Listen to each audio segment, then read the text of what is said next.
എല്ലാവർക്കും വീഡിയോയിലേക്ക് സ്വാഗതം. അപ്പോൾ നമ്മൾ ഈ യൂട്യൂബ് ചാനൽ സ്റ്റാർട്ട് ചെയ്യുന്നത് 2018 ലാസ്റ്റോട് കൂടിയിട്ടാണ് കേട്ടോ. അപ്പോൾ നമ്മൾ ഈ ഒരു വീഡിയോ സ്റ്റാർട്ട് ചെയ്യുന്ന സമയത്ത് നമ്മുടെ യൂട്യൂബ് ചാനലിൽ ഏറ്റവും കൂടുതൽ ഇട്ടിട്ടുണ്ടായിരുന്ന ഒരു വീഡിയോ ഒരു 70-80 വീഡിയോൻ്റെ അടുത്തെങ്ങാനും നമ്മൾ വീഡിയോ ഇട്ടിട്ടുണ്ടായിരുന്നു ഒരു 2019.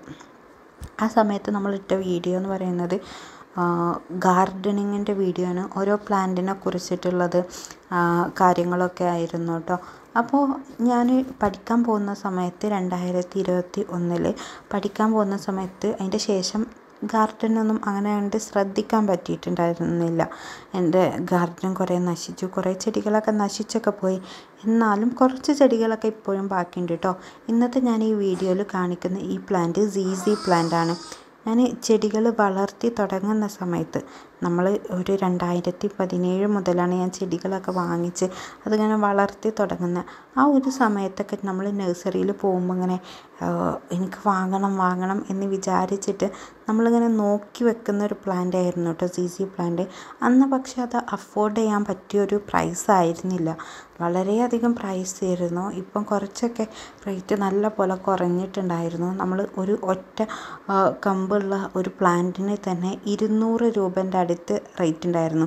നമ്മുടെ ഈ വീഡിയോയിൽ ഇപ്പോൾ കാണിച്ച ഈ ഒരുപാട് കുഞ്ഞു ഇതളുള്ള ഒറ്റ ലീഫിൻ്റെ ഓലയില്ലേ, ഇങ്ങനെയുള്ള ഈ ഒരൊറ്റ ഓലയുള്ള പ്ലാന്റ് വാങ്ങാൻ തന്നെ 200-250 രൂപയോളം റേറ്റ് ഉണ്ടായിരുന്നു അന്ന്. അപ്പം ഞാൻ വിചാരിക്കും ഇത്രയും പൈസ കൊടുത്തിട്ട് ഈ ഒരു ഒറ്റൊരു ലീഫ്ലെറ്റിൻ്റെ ഇത് വാങ്ങണോ, നമുക്ക് നഷ്ടമാവില്ലേ. അപ്പോൾ നമുക്കത് വാങ്ങാനിട്ട് മനസ്സും വരില്ല. അങ്ങനെ മനസ്സോട് 2021 കേട്ടോ ഈ ഒരു പ്ലാന്റ് വാങ്ങിയിട്ടുണ്ടായിരുന്നത്.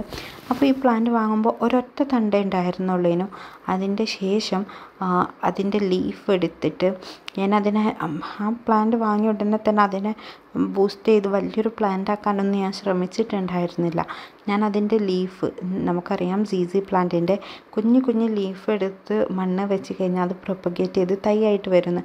അങ്ങനെ പ്രൊപ്പഗേറ്റ് ചെയ്ത് തൈയായിട്ട് വളർത്തിയെടുക്കുകയാണ് ആദ്യം തന്നെ ചെയ്തത് ആ ഒരു ലീഫിൽ നിന്ന്. അങ്ങനെ നമുക്ക് കിട്ടിയ 2-3 തൈകളാണ്, നമ്മൾ ഉണ്ടാക്കിയെടുത്ത 2-3 തൈകളാണ് വീഡിയോയിൽ ഫസ്റ്റ് കാണിച്ചിട്ടുണ്ടായിരുന്നത്. അങ്ങനെ ആ തൈകളെ വീണ്ടും അതിൻ്റെ ലീഫൊക്കെ പിന്നെയും പിടിപ്പിച്ച് ഇപ്പോൾ ഇത്രയും ഒരുപാട് തൈകൾ ഉണ്ടായിട്ടുണ്ട് കേട്ടോ. ഏകദേശം എനിക്ക് തോന്നുന്നു 50-ൽ കൂടുതൽ തൈകൾ നമ്മളെ കയ്യിൽ ഇപ്പോൾ ZZ പ്ലാന്റ് ഉണ്ട്. അപ്പോൾ ZZ പ്ലാന്റ് ഉള്ളവരൊക്കെ ഇത് കുറേ കാലം വളരാൻ എന്നൊക്കെ വിചാരിച്ച് ഇങ്ങനെ നിൽക്കുമ്പോൾ എന്ത് ചെയ്യുക, അതിൻ്റെ ലീഫൊക്കെ എടുത്തിട്ട് പ്രൊപ്പഗേറ്റ് ചെയ്യുക. അതിൻ്റെ തൈ ആയി കിട്ടാൻ കുറച്ച് ടൈം എടുക്കും, വേഗം വരും. അതിൻ്റെ മുകളിലേക്കുള്ള ലീഫുകളൊക്കെ വളരാൻ കുറച്ച് ടൈം എടുക്കും. എന്നിരുന്നാലും നമ്മളുടെ ഒരു ഡ്രീം പ്ലാന്റ് എന്ന് പറയുമ്പോൾ അത്രയും ഇഷ്ടത്തോടെ വാങ്ങിച്ചാണല്ലോ. അപ്പോൾ ഞാൻ വിചാരിച്ചു അതിൽ നിന്ന് ഒരുപാട് പ്ലാന്റ് ഉണ്ടാക്കിയെടുക്കാം എന്ന് വിചാരിച്ചിട്ട് അങ്ങനെ ആ പ്ലാന്റ് അതിൻ്റെ ഭംഗിയൊന്നും ഞാൻ നോക്കിയിട്ടില്ല. കാരണം അതിൻ്റെ ലീഫുമ്പോൾ ഇങ്ങനെ ഒരുപാട് ലീഫ് പറിച്ച് കഴിഞ്ഞാൽ ഒരിക്കലും ആ പ്ലാന്റിന് ഭംഗി ഉണ്ടാവില്ല. എന്നിരുന്നാലും ഞാൻ അതിൽ നിന്ന് കൂടുതൽ തൈകൾ ഉണ്ടാക്കാൻ വേണ്ടിയിട്ടാണ് ശ്രമിച്ചത്. ഇപ്പം എനിക്കൊരു എൻ്റെ ആഗ്രഹത്തിനനുസരിച്ച് ഒരുപാട് തൈകളായിട്ടുണ്ട്. ഇനി ഈ തൈകളെ നല്ല വൃത്തിയുള്ള പ്ലാന്റായിട്ട് നോക്കിയെടുക്കുക എന്നുള്ളതാണ്.